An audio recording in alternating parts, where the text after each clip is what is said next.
Greetings and welcome to Plug's fourth quarter and year-end 2022 earnings call. At this time, all participants are in a listen-only mode. A question and answer session will follow the formal presentation. If anyone should require operator assistance during the conference, please press star zero on your telephone keypad.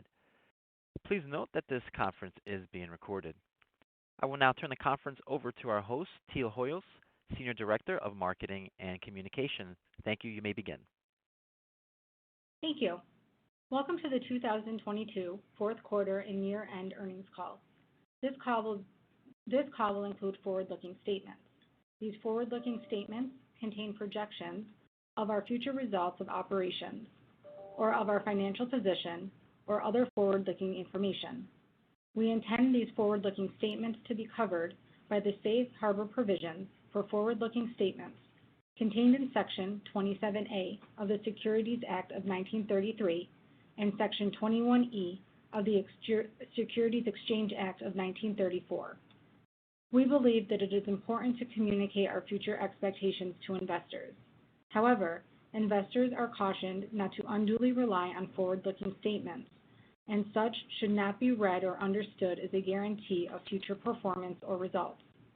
Such statements are based upon the current expectations, estimates, forecasts, and projections, as well as the current beliefs and assumptions of management, and are subject to significant risks and uncertainties that could cause actual results or performance to differ materially from those discussed as a result of various factors, including but not limited to the risks and uncertainties discussed under Item 1A Risk Factor in the annual report on Form 10-K for the fiscal year ending December 31st, 2021, subsequent quarterly reports on Form 10-Q, and other reports we file from time to time with the Securities and Exchange Commission.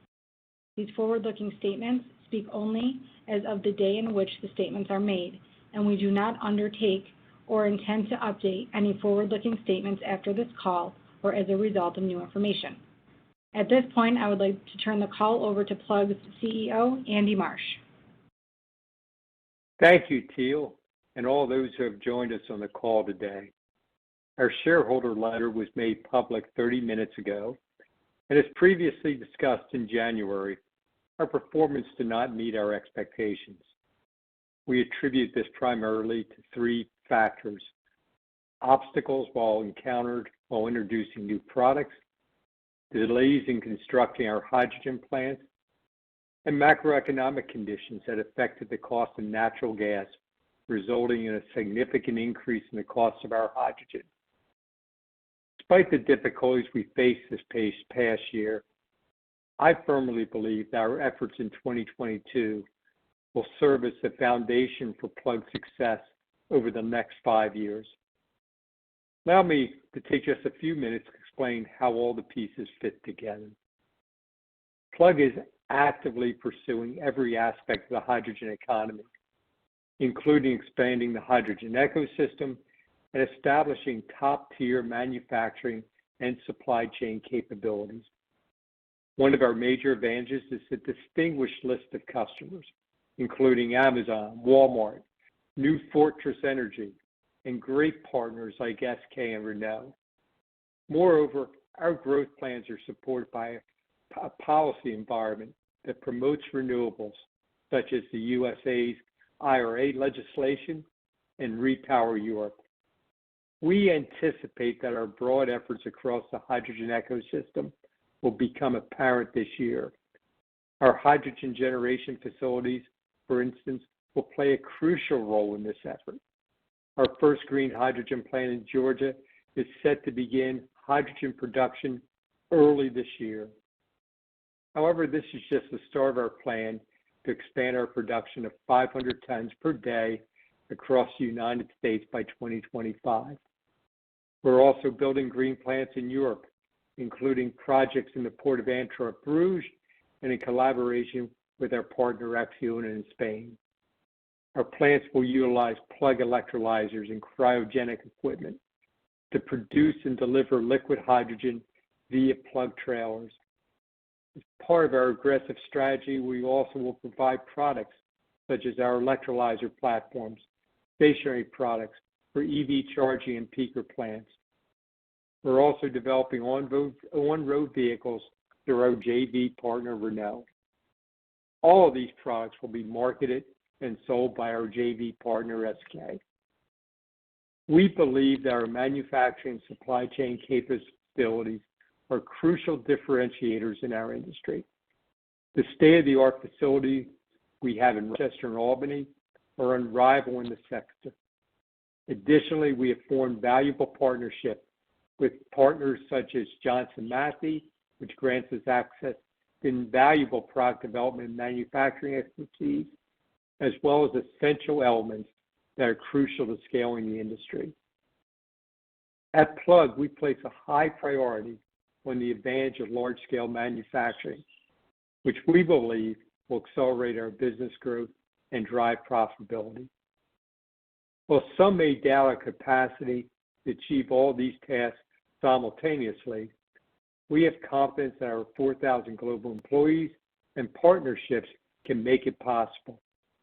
Moreover, the favorable business environment for sustainable solutions will benefit all Plug stakeholders. By the end of 2023, we aim to generate $1.4 billion in revenue, commission more than 200 tons of liquid green hydrogen plants, and become the largest global player, exceed $400 million in electrolyzer sales, deploy 30 megawatts of stationary power products, which will serve as a substantial source of recurring revenue for Plug, and finally, clearly demonstrate the path to profitability to all our investors. I do want to ensure complete transparency by acknowledging the potential challenges that may arise during our business activities throughout the year. Scaling new product platforms and building first-of-a-kind hydrogen plants involves taking into account design and manufacturing learnings, especially for complex products like our electrolyzers and stationary products. Based on my experience, design issues that were not initially considered often arise within the first 6 months, and supply chain and manufacturing challenges tend to emerge during the first year. As someone who's been involved in introducing new platforms for many years, I can confidently say that it's unrealistic to expect flawless product launches. However, we believe that our plans are achievable and have built in some buffer in our projections for 2023. Finally, I believe at the end of 2023, no one will question Plug's ability to scale the hydrogen economy. By 2026, we expect to generate $5 billion in revenue and $20 billion by 2030. We are committed to achieving our vision of being the leader in the hydrogen economy and will continue to build and dream accordingly. Paul, Sanjay, and I are now open to take your questions. Thank you. Ladies and gentlemen, at this time we will conduct our question and answer session. If you would like to ask a question, please press star 1 on your telephone keypad. A confirmation tone will indicate that your line is in the question queue.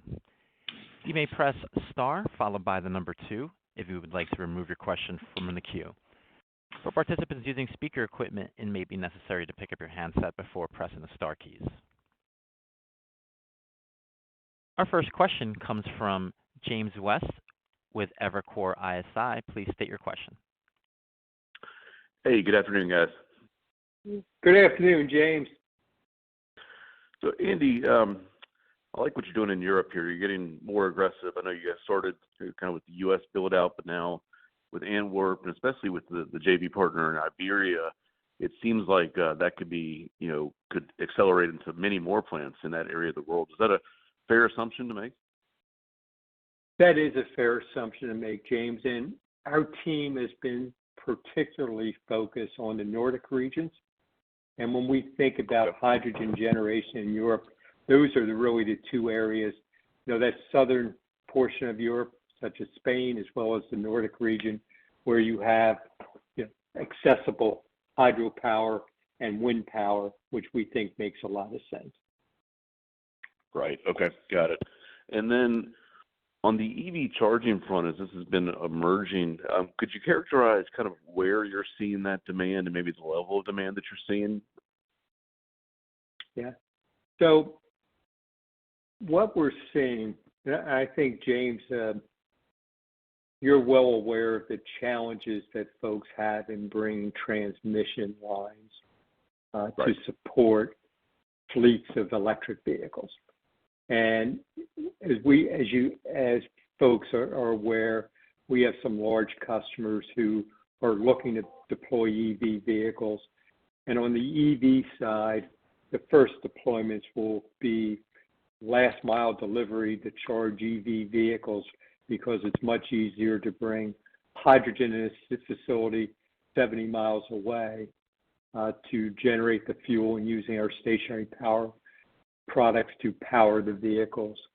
We also see, and our investors will see announcements over the coming month about first generation peaker plants where we'll be deploying electrolyzers, say something, James, in the 8 to 10 megawatt scale at first, supported by our stationary products. So that's a real area of focus at the moment. And the combination of those two activities support the 30 megawatts. Gotcha. Okay, perfect. Thanks, Andy. You're welcome, James. Our next question comes from Manav Gupta with UBS. Please state your question. Guys, you recently announced a long-term strategic partnership with Johnson Matthey. Help us understand what they bring to the table, why this partnership is important to you. Does it kind of ensure that future supply chain issues do not arise? Just help us walk through that, please. Sure, Manav. Thank you for the question. When we really believe, when we take a look, Johnson Matthey has great capabilities when it comes to being able to source precious metals, which is really critical in this industry, but also have been deeply involved in what we think are really interesting product development work in MEAs, and we use their technology today. We believe that combining Plug's strength in applications as well as MEA developments with Johnson Matthey gives us a much stronger product development platform for both our electrolyzers and fuel cell business. We also believe that, again, thinking of scale manufacturing, where we're looking up to putting a 10 gigawatt plant here in the U.S. with Johnson Matthey, much like, and think about something that looks like the Tesla plant in Nevada. We think that's an added strength. And obviously, when you start thinking about recycling precious metals, no one's better in the world than Johnson Matthey. I think this provides Plug a unique technical advantage, manufacturing advantage, as well as addressing some of the larger concerns in the industry about the availability of precious metals. Thank you. Very clear. My very quick follow-up is you sometimes don't get enough credit for your materials handling business, and we are looking at, you're basically looking to add about 80 new material handling sites in 2023. So if you could quickly talk about that. Sure. And you are right. It gets lost in the shuffle. And what I really like about the mix is it's really, a lot of it is some of our traditional customers like Walmart. We have a fairly aggressive plan this year with them. But also, during the past year, we announced 3 new pedestal customers. And those pedestal customers, folks like Asda, are looking to start deploying at scale. And that's a benefit not only here in North America, but building out our European capabilities.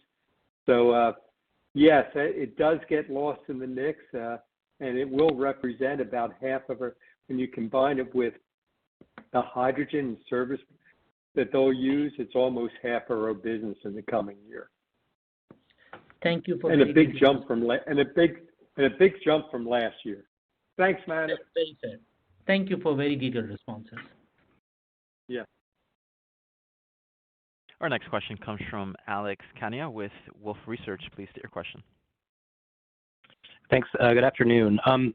I noticed on the discussion on the sales funnels for the electrolyzers that a pretty substantial portion is related to I guess green hydrogen / green ammonia.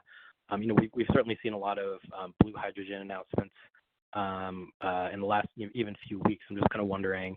It sounds like there's a lot of demand for green ammonia, but just what's your sense in terms of the timing of when we might be able to see larger type of announcements? Yeah, I will let Sanjay take that because I know Sanjay's been deeply engaged in that activity over the past month. So Sanjay, maybe you can give Alex some insight. Sure, happy to do that. And again, Alex, as you know, right, we've talked about it before. When you think about our funnel, and again, I just want to be clear, our funnel, it's well in excess of 30 billion. And when you break down what's in that funnel, almost 50% of that is really related to e-fuels, including green ammonia type opportunities. Now, we have some real meaningful activities going on here in North America. And in terms of the timing of when we might be able to talk about that, I believe that we'll be able to share something incremental with you all during 2023. And these are, ranges from multiple sizes of projects, some being pretty substantial, opportunity in, sort of the Panhandle, Texas area, if you really think about it. So give us some time. There's a lot going on behind the scene, and really looking forward to actually talking a lot more about it, even in North America, as you actually really look at, when 2023, sort of like in the second half of the year. Great, thanks. And then just a follow-up on a discussion on SK and expectations of stationary power, which I think was like 400 megawatts by 2025. How do you characterize that? Is that fully kind of contracted, or is it kind of more just of understanding? I'm just kind of curious about how you see those deliveries. Yeah, that's a good question. So, view 2023 out. By the way, I'm going to take another step back. We have a good deal of business activity which will occur with SK this year, including supporting electrolyzers in South Korea, bus fleets, and fueling stations, where we have quite a bit of business in fueling stations that will be seen as revenue this year as that business begins to grow. This year is really a testing and verification of our stationary products. And once that is complete, we will lock in the 200 megawatts and 400 megawatts worth of products. Simultaneously, which should give investors a little more confidence, we are also working on the details of the MEA and manufacturing plant in South Korea to support that 200, 400 megawatts per year size deployments between 25 and 2040. So those efforts, there is a lot of development and manufacturing coordination going on between Plug and SK. I hope that's helpful. Great, thank you very much. Okay. The next question comes from P.J. Juvekar with Citi. Please state your question. Afternoon, PJ. Yes, hi. Hey, Andy and everyone. Good afternoon. My question is that given the delays that you had in 2022 in building these hydrogen plants, you haven't changed the 200 tons per day number for 2023. Wondering what gives you confidence to keep that guidance the same. Maybe Sanjay, can you talk about that? Sure, happy to. So Andy, I can jump in here. So happy to do that. Well, PJ asked to talk to you, Sanjay. Absolutely.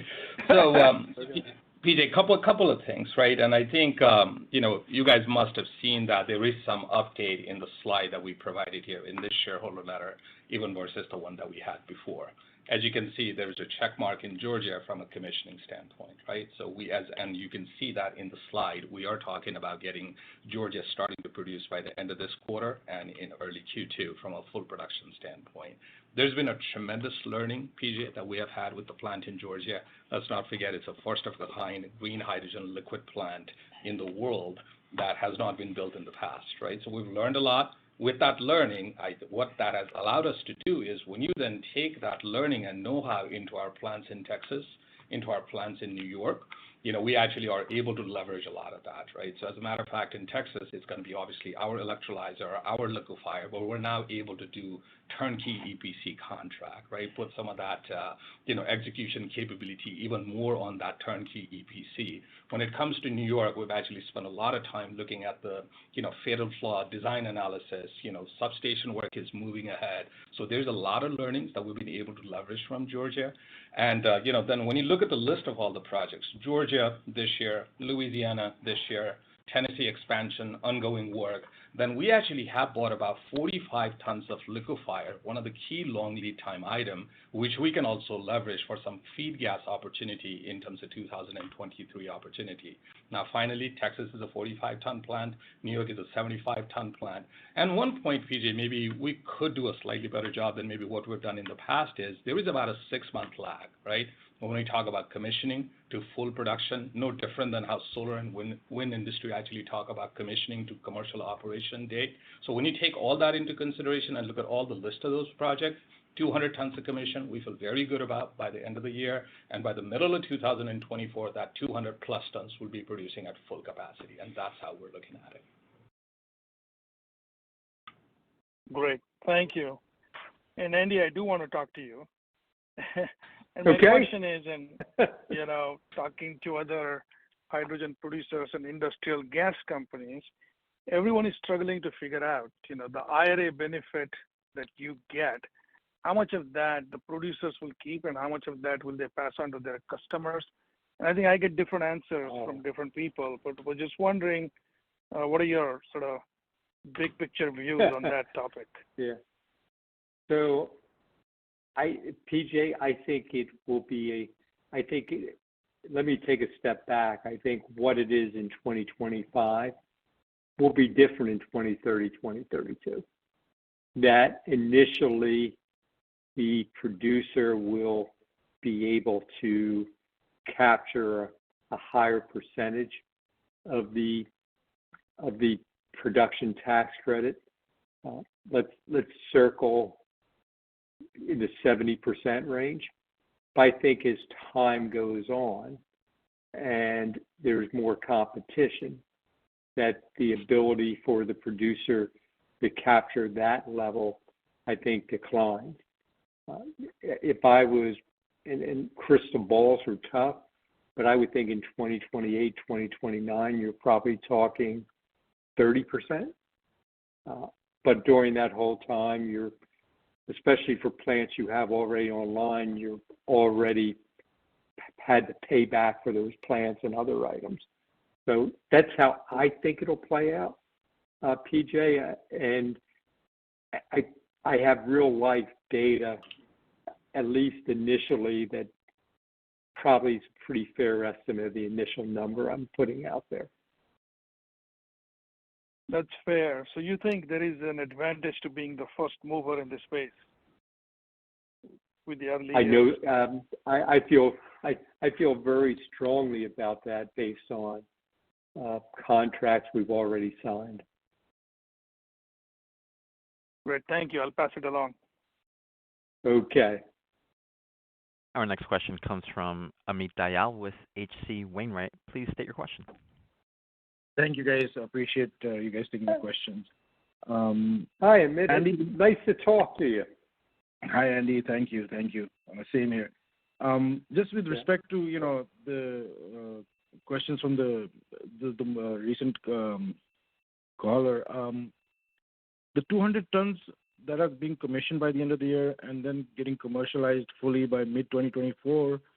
In that context, how do we bridge this $1.4 billion revenue target for 2023? If you could just break out the segments between material handling, fuel electrolyzers? I think that would be helpful to listeners. Sure. Paul, do you want to take that question? Yeah, I think first of all, material handling will be a meaningful part of our sales. Somewhere between 50-55%. Electrolyzers are going to be a pretty meaningful part as we've been talking about that. That's probably roughly 30+%. Stationary is going to be a meaningful part of our program this year. I think publicly we've talked with a target of up to 100 million of sales in that product line, and then fuel is probably makes up most of the rest. And I put in that fuel category, other cryogenic equipment, and liquefiers and tankers and things like that. The real what we're going to see as we turn on those plants this year and ramping on into next year, that fuel will become increasingly more meaningful part of the mix as we turn those facilities on and moving into 24. But for this year, that's kind of how that roughly breaks down. Thank you, Paul. Appreciate it. Last one from me, guys. With respect to the green hydrogen network coming up now, are the offtake agreements for this already in place, or are you working on those? And then what type of contracts, annual contracts that you might be setting up, or monthly contracts? Any color on how this will play out? Sanjay, do you want to take that one for Amit? Sure, happy to do that. Hey, Amit, how are you? So, and Amit, as we briefly mentioned in the shareholder letter, right, we have almost 200 tons of offtake agreement in place right now, between our pedestal customer like Amazon, Walmart, and others. So, and again, these are all done from a portfolio perspective, if you would, right? So there's some situation where maybe an offtake agreement is from one particular plant and a meaningful amount of that. And in other situation, it's actually the network where they are actually allocated a certain amount of capacity from plant A, B, C, and D, if you would, right? Now, from a structuring standpoint, so there are situations where we have as long as a 7-year contract. From a take-or-pay standpoint, there are situations where we have a 5-year contract, right? And we also have a lot of negotiation and a discussion going on at this point in time where we're looking at some of the swap agreements, right? We're also looking at, some of the players in the industry that might have other types of specialty gas, but not hydrogen in a meaningful amount today. We're having discussion with folks like that. But from a contracting standpoint, that's what you can see right now, Amit. Understood. Thank you, Sanjay. I appreciate it. That's all I have for Yep. you. Thank Okay, you. thanks, Amit. Our next question comes from Eric Stine with Craig-Hallum. Please state your question. Hi, everyone. Hey, Eric, how are you today? Hey, I'm doing okay. Thanks. So maybe just on gross good. margin. Thanks.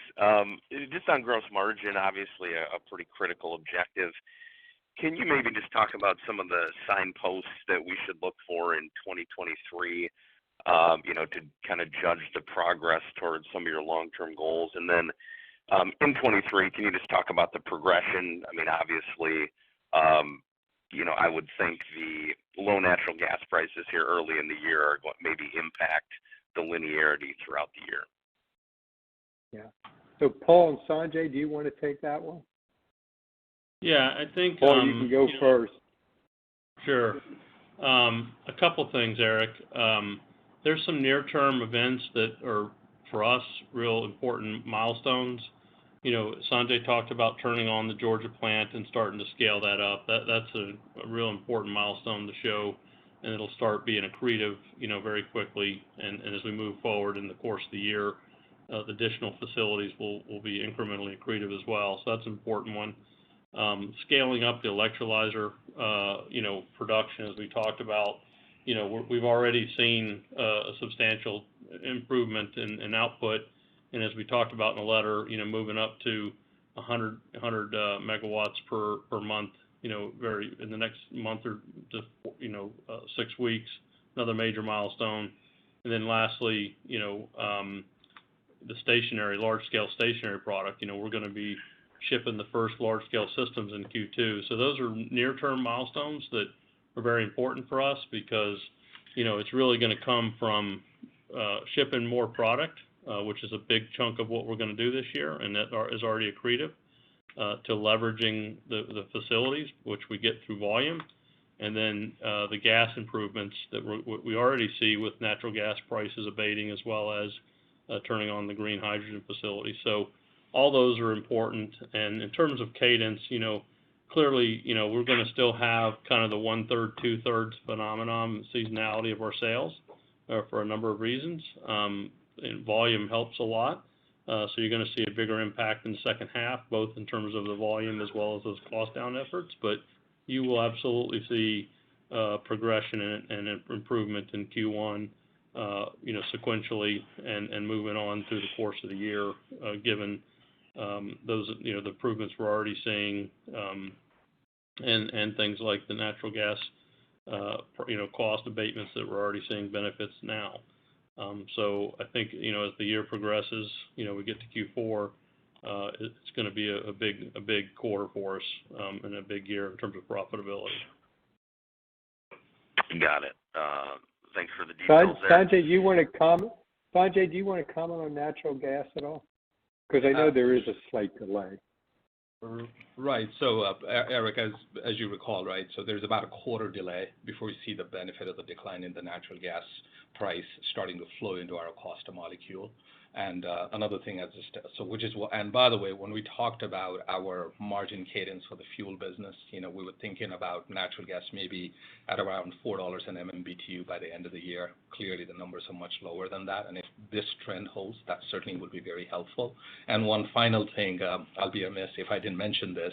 As our plants come online, the cost actually is 1/3 for us versus what we're paying in the market today. That will actually have a pretty meaningful impact to how the trajectory changes for our fuel margin business throughout 2023. Yep. No, absolutely. Thanks for that. And then maybe just to follow up on a previous question, when you think about the credit and you talked about a 70% capture rate. I mean, if I'm doing the math right, I mean, that would seem like, roughly $350 million a year incremental. And if I think about, well, you're planning to double green hydrogen production, over the next, call it 3-4 years beyond 2025, but your capture rate is, a little bit more than cut in half. I mean, that's a number, that 350. Correct me if I'm wrong, but that's a number that could be pretty constant as we look out on an annual basis. Do you want to comment on that, Sanjay? I guess I'll just make one comment, then I'll hand it off to you. Sounds good, Andy. Sanjay, that's assuming that our plans for what we build stays flat, which I think probably will continue to build more plants. But go ahead, Sanjay. Yeah, and Eric, math-wise, you're absolutely right? At 500 tons, 70% capture rate, that's the number. But as Andy mentioned, right, obviously 500 tons is a number at a point in time, and given how big this hydrogen economy and hydrogen ecosystem is going to be, as we get to that time frame and beyond that, obviously those numbers are going to go up. And if the capture rate stays similar, then that steady cash flow number only goes up. Yep. Okay. Thank you. Thanks, Eric. Our next question comes from Sam Burwell with Jefferies. Please state your question. Hi, Andy. Hi, Sam. How are you today?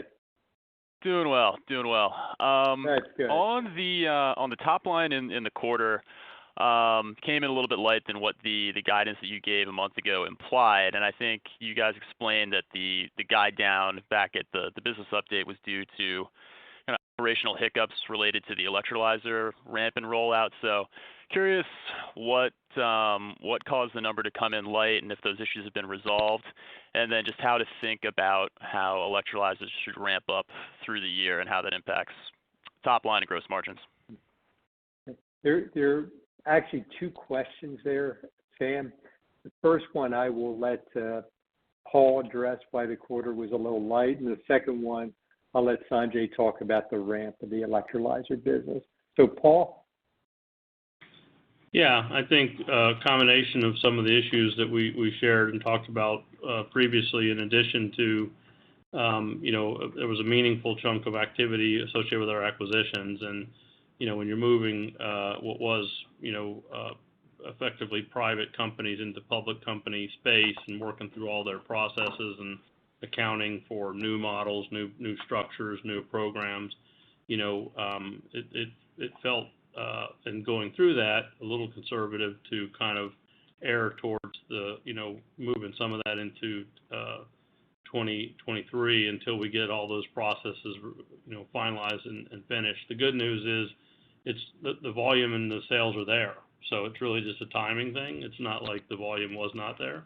But as we continue to improve that, it'll be stronger processes, more predictable, easier to manage moving forward. So that was kind of the final piece as we worked through the numbers. And again, high class problem, but it was fairly meaningful in terms of the volume, which is a good problem. So in terms of the electrolyzer scope and the timing and cadence, you want to talk about that, Sanjay? Sure, happy to do that. Again, Sam, I think the way we are managing and running our electrolyzer business, right, is essentially there's two pieces to that business. One, we have a project business and we have a product business where we're really focusing on standardization, turnkey products. Right?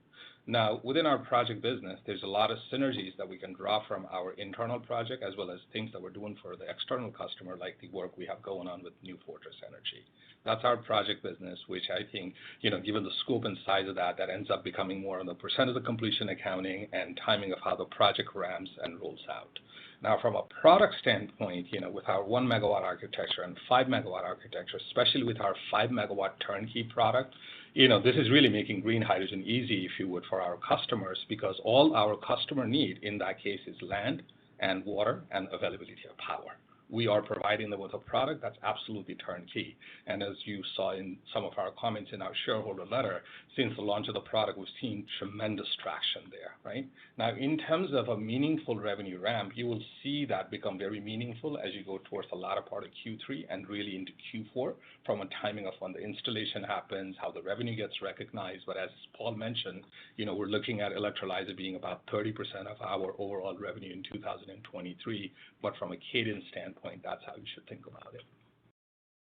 Okay, really helpful, especially delineating between project and product. I mean, this sort of begs the question of my follow-up. I mean, I'm trying to reconcile the sales funnel with the orders backlog.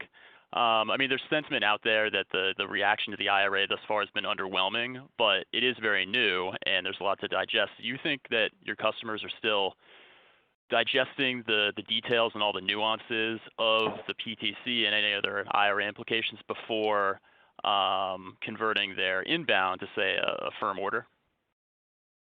So Sam, I'll take that one. Let me take a step back at a higher level. I think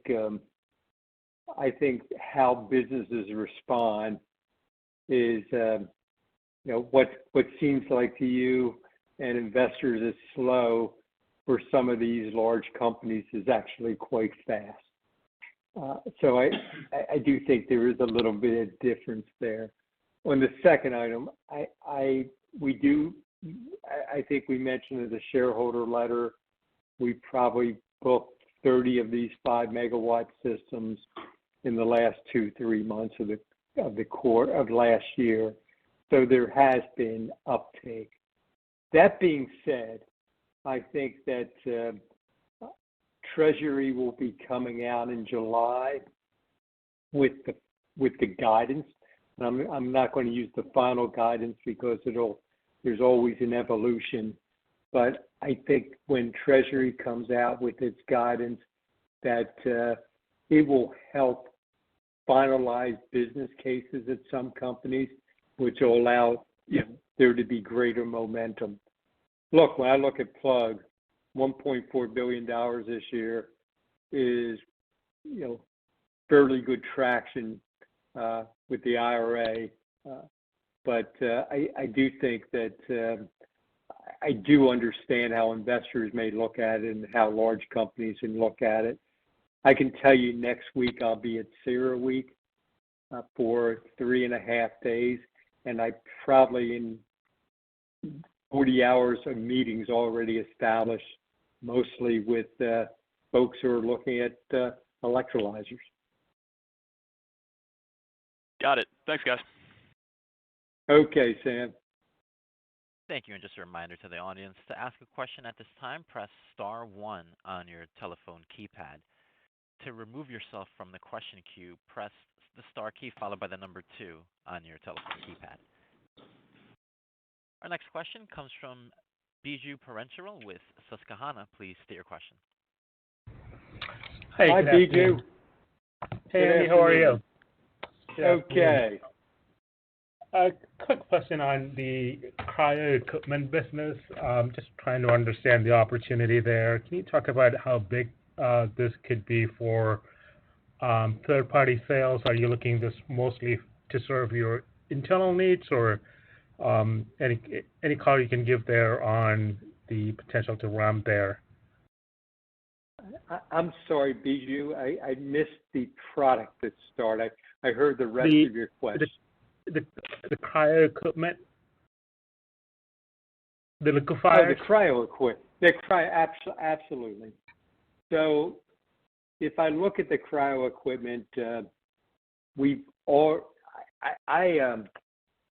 would say when we look at the trailer business, Sanjay, how many trailers do we expect from percentage-wise to grow this year that are external? It's a fairly significant number. Absolutely, Andy. And every 15-ton plant needs a 7 trailer, not to even include all the storage that they're going to need, right? Yeah. But I know that there's probably 20 trailers or hydrogen trailers that we're building or have been built that we're looking to ship, and that we can see that as we sell our liquefier and electrolyzer products, people are coming to us about our cryogenic trailers too. And we're actually looking to expand the facility that we have in Houston to be able to support the demand. On the liquefier, we are a real believer that during the next 10 years, liquid hydrogen is going to be the primary, most cost-effective means of transporting hydrogen any distances. And we believe that ultimately liquefiers also will be used off hydrogen pipelines to be able to deliver high-quantity storage to people who are not on the pipeline.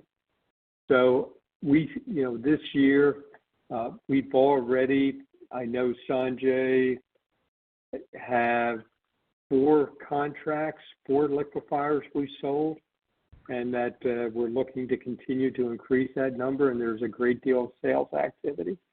So the cryo business is, and I'm going to circle Sanjay somewhere between 150 to 200 this year. Is that a fair number? It's a fair number, Andy, yes. Yep. So Biju, yes, and it is an important part of our business model. But I also think you hit on another key point, the internal use of those products. We bought those businesses primarily for a security of supply, as well as using the cost savings we have from that cryogenic equipment actually more than pays for the acquisitions. So it's a combination that the acquisitions are working, and and for both our own use and external use. Long answer. I hope that was helpful, Biju. That's very helpful. Thank you. Thank you. And our next question comes from Kashy Harrison with Piper Sandler. Please state your question. Good evening, team, and thank you for taking the questions. Hi, Kashy. Hey, Andy. So, I wanted to dig in a little bit to the Q4 results just one more time. Looking at the fuel cell systems and infrastructure line, that's been a consistent 20% gross margin business, and it dipped in 4Q. Could you just expand on what the drivers were there, And then, similar question for services and the loss provision line. They increased a bit in Q4. So just maybe walk us through what happened there and what drives the confidence that those should start to improve starting in Q1 and Q2. Go ahead, Paul. Yeah, so in the equipment line, it now reflects all equipment across the company. And what you see in Q4 was a fairly large investment in new product and new manufacturing facilities. So you probably have seen, we've talked extensively about launching 2 large-scale facilities, one here in Latham and one up in Rochester. Those are just coming online and starting to ramp. So the combination of, we'd call it, unfavorable leverage at those initial phases of turning those on in conjunction with launching a number of new products, which you always have some new product experience as you scale those initial products off your line. Those are what you're seeing, negatively draw down the equipment margin. As we roll into 2023, you're going to see a step function change in leverage on those facilities. And so it's a pretty big volume benefit that you're going to see. In addition to, working out the kinks on those products, we're now up to, launching that first large-scale stationary and electrolyzers at scale. And so we've worked through a lot of those initial bumps and bruises and speed bumps that you have when you do that. And so this year, particularly as we progress through the year, you're going to continue to see not just the leverage, but the margin accretion as we continue to scale those products and work through those issues. On the service line, it's really last year was affected in part with supply chain and other issues that we talked about with getting access to parts. We have a number of programs which we've seen tremendous benefits in the small population of sites and units that we've deployed them to, and we just didn't get as far along as we'd hoped to into putting those programs in place. Having said that, we've now worked through a lot of those issues and got the parts, coming in, and we've got active, collaboration with the customers to do that and roll that out at a much faster scale in 23. So we're more confident than ever in terms of the benefits that we're seeing in those reliability investments. And so as you see those start to play through, you'll definitely see a significant, positive trajectory in that service margin. And to be honest, and as we move forward, I'm hoping that we're even hopefully underselling and over delivering on the service profile, so that we're hopefully conservative in terms of where our position was in some of those lost positions that we accrued. But we'll see as the first there's some the first half will be important to really show that progress, and we're seeing that already in the first couple months, and so I think we're going to have real good progression as we move through the year. Thanks for the detail, Paul. Really appreciate it. Just had one quick follow-up on liquidity and cash. Looking at cash, short-term securities, restricted cash on the balance sheet, just summing all of those up, it looks like you guys used about $1.4 billion of cash. I was just wondering if you could speak to your expectations on cash usage in 2023. And then maybe also discuss how we should be thinking about the timing and size of the DOE loan, if there's been any evolution in your expectations there. Thank you. Yeah, I appreciate that. When I look at cash, I look at the total pool of the equity investments, the short-term securities. I mean, they all are liquid, short-term in nature. We obviously try and maximize spread and leverage on those from an investment standpoint. Given the market rates, you're actually, you see a big tick up in the interest rates, and you'll see more of that this year as we go forward. But collectively, I sit with, close to $3 billion in total cash liquidity. Even the restricted cash, I mean, that's basically, releases to me at about, 20-25% a year. So it helps fund our business as we move forward, as does the investments and so forth as those turn. So I'm sitting with a great position, and you probably saw that we paid off Generate. So I really don't have any debt currently, as I said, because the small, very small portion of converts that I have is like 4 times, 6 times in the money. So that will convert out. And so I sit with a basically unleveraged balance sheet. And so we sit in a good position to fund the pipeline this year. And with the progression that we're showing in both sales and margin, it puts me in a much stronger position in terms of options. Fortunately, we have a great relationship with the DOE, and they're actively working with us trying to close that program. It's a process, as probably you know and appreciate. They're really going through all of the diligence as we speak, which is pretty vast. I mean, they're use industrial engineers to look at our plants, or looking to hire outside firms to do financial diligence. There's a lot of different processes they go through. But we've been talking about an outline of $1 billion program. Seems they're mutual. We're working on a concept, a construct that we mutually aligned on, and we're working diligently to bring that to fruition. And fortunately, I have other options available to me, given the strength of my balance sheet and the position that I'm in as we move through the year, including leveraging the Georgia facility and other facilities that we're going to be turning on this year to circulate that capital. Those are very attractive programs, given the PTC and the nature of those and the cash generation opportunities there. So, I think in the second half you'll see either something in the DOE space or other programs that we'll act on. But I feel really good about the DOE program. I feel like that's a very real opportunity that will has a high probability coming to fruition. So we'll see as the months progress what makes sense for Plug. Thank you. And our next question comes from Bill Peterson with J.P. Morgan. Please state your question. Hi, Bill. Hi, good afternoon. Hi. Sorry, I'm at an airport. Might be loud, so apologize in advance if it gets loud. My first question is it's related to your production costs. In a February 3rd presentation, you talked about near-term production costs around $4 per kilogram. Just want to make sure that's still the right way to think about it as we think about Georgia, lighting up here in the next month or so. Your confidence level around that. And then how that would compare against comparable programs that may be coming online, I guess, through probably later, but 24 timeframe from your competitors. Sanjay, do you want to take that? Yeah, happy to do that.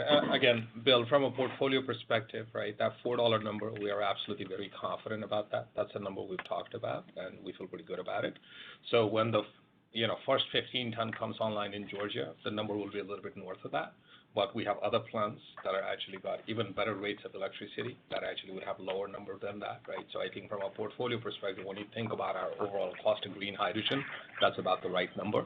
So that's correct, number one. And number two, when you then think about, and the goal here, Bill, right, is we just want to make sure that we keep driving the CapEx numbers down, which obviously impacts the depreciation cost and the overall cost of that hydrogen molecule. But more importantly, we're really thinking about where can you get the lowest possible cost of that renewable electron, right? That has a much bigger impact in terms of driving that cost down, and directionally, you will actually see that cost continue to go down.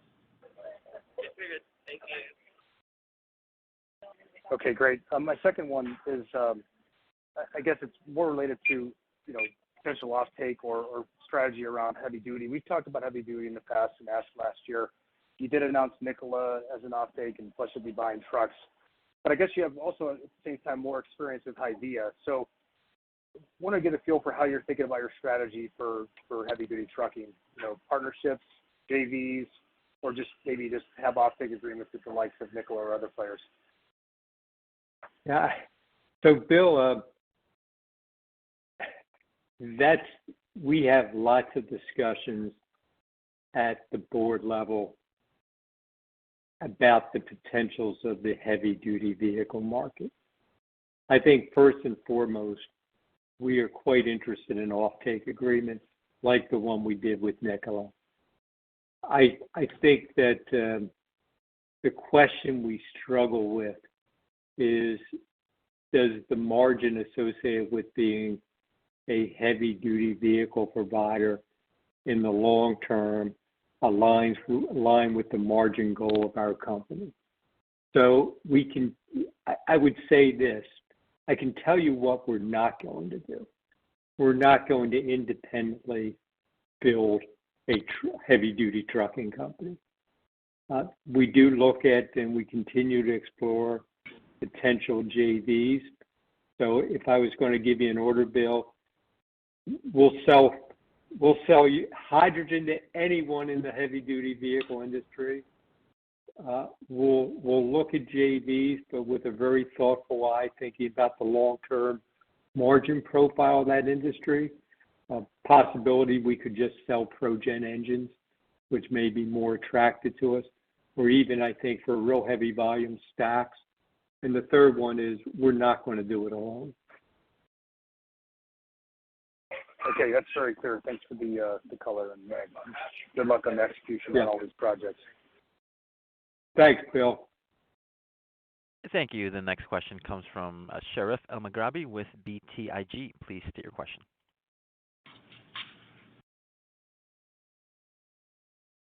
Mr. El-Maghrabi, your line is open. Go ahead. Hi, can you hear me now? Yes, we can hear you. All right, sorry about that. Thanks for taking my question. Oh, no problem.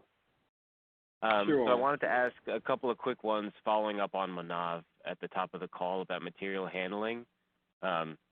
Last quarter, I think you said about 35% of the material handling business was small and mid-sized. And how is that trending given, you guys are targeting a handful of new pedestal customers this year? Good question.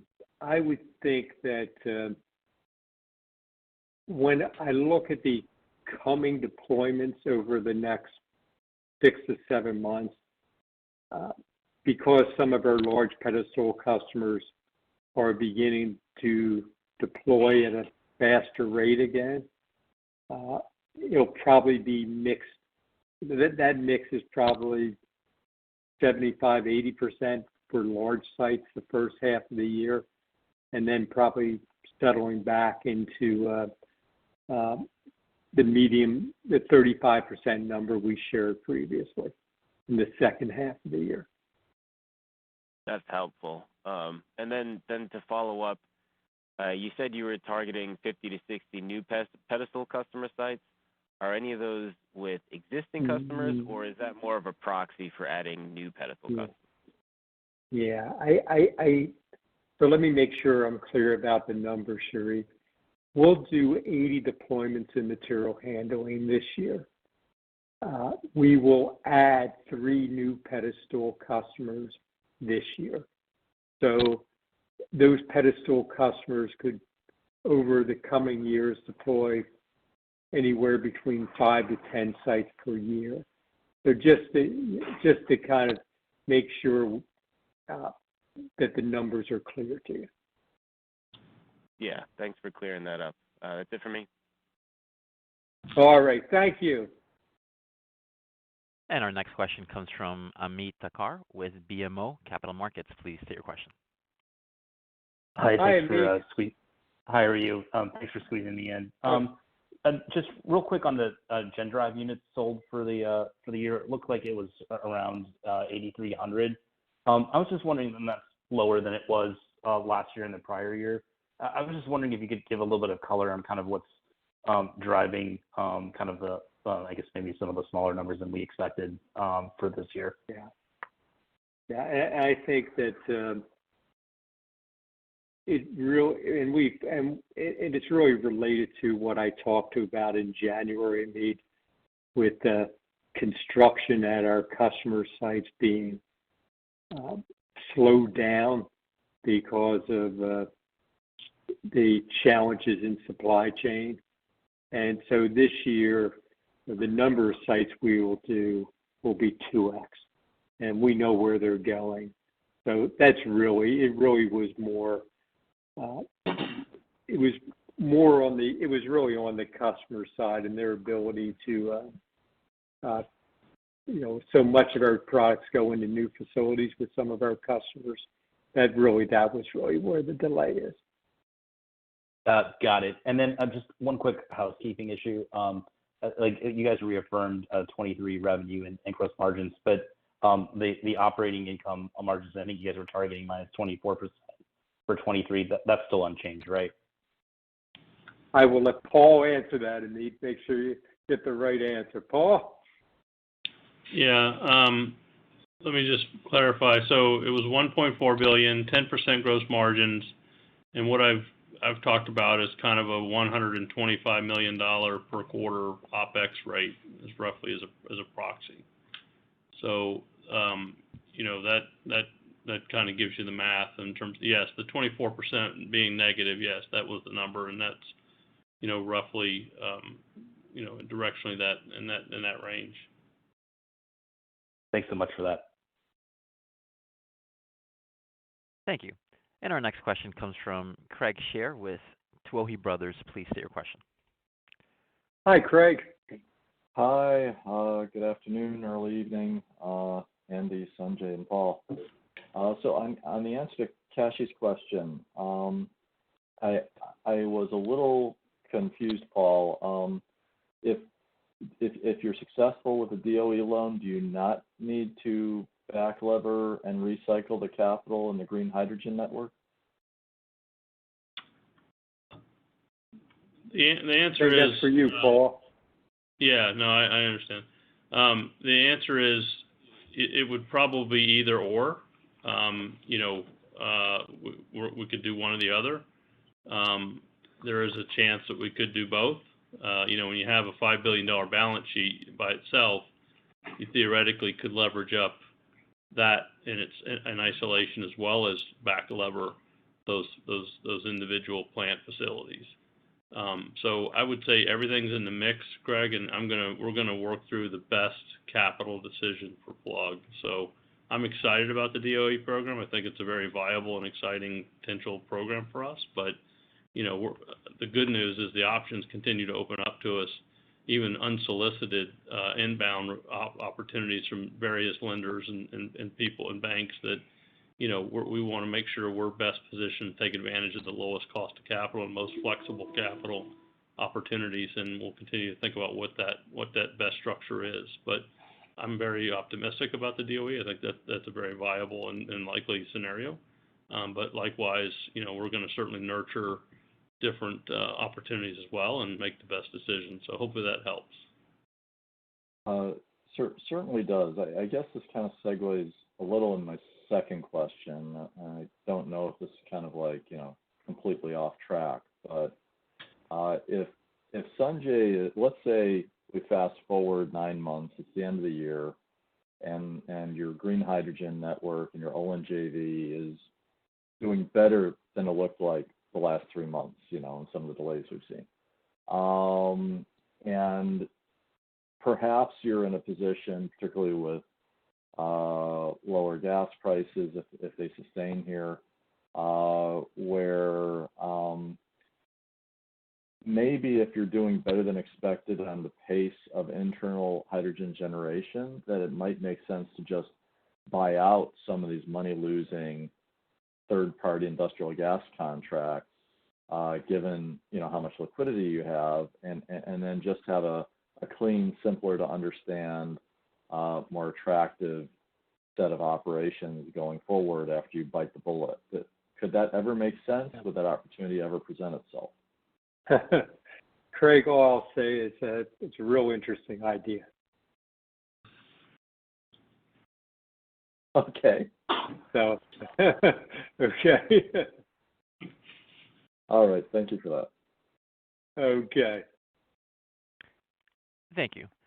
And our next question comes from Michael Blum with Wells Fargo. Please state your question. Thanks. Good evening, everyone. Just two quick ones. Hey, Michael. For me. Hi. Just wanted to check in on the cost for a hydrogen plant. Curious if that $8 to $9 million per ton per day is still holding steady, and how you expect that to trend over time. And then also just wanted to see what we should assume for CapEx in 23 and maybe 24. Thanks. So, Sanjay, do you want to take the first one and Paul the second part of that question? Yeah. So, Michael, no change to that view, right?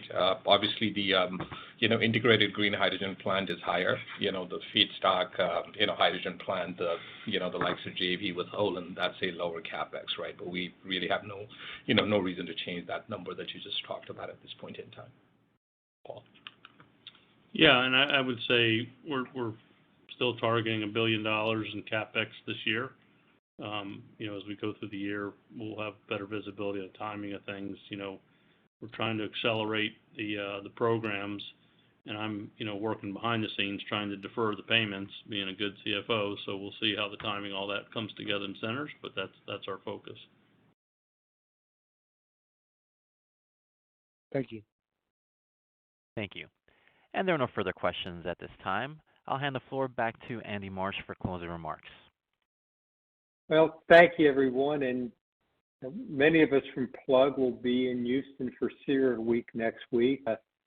Please come up and talk to us. I know Sanjay will be there, I'll be there, and many other members of the Plug team will be available.